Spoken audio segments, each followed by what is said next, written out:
महिलाओं से एक बात कहूंगा,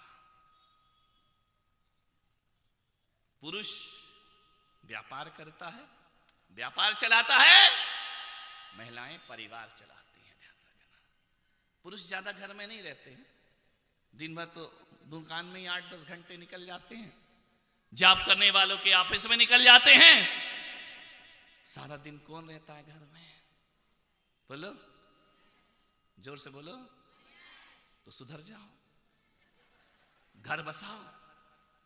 पुरुष व्यापार करके घर चलाने की व्यवस्था तो कर सकता है, लेकिन परिवार चलाने की ताकत पुरुष में नहीं, वो भारतीय नारी में हुआ करती है। ध्यान रखना, वो महिलाओं में हुआ करती है। परिवार को कैसे जोड़ करके रखना है, परिवार को कैसे संभाल करके रखना है। मान्यवर, इतना याद रखो। मैं एक बात बताऊं, मैं एक दिन मंदिर जा रहा था, रतलाम में था।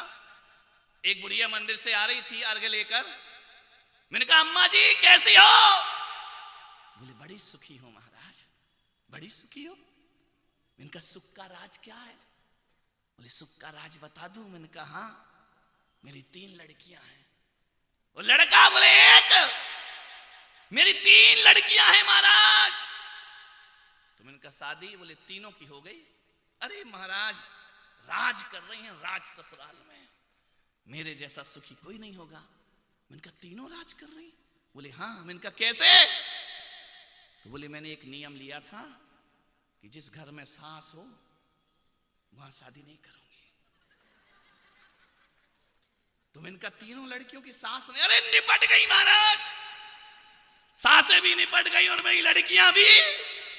बड़ा आनंद है, बड़ा सुखी हूं। मैंने कहा, बड़ी किस्मत वाली हो अम्मा आप कि तीनों लड़कियां ऐसी गई जहां सास है ही नहीं।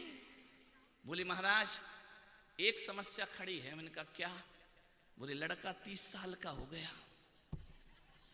तो मैंने कहा, क्या दिक्कत है?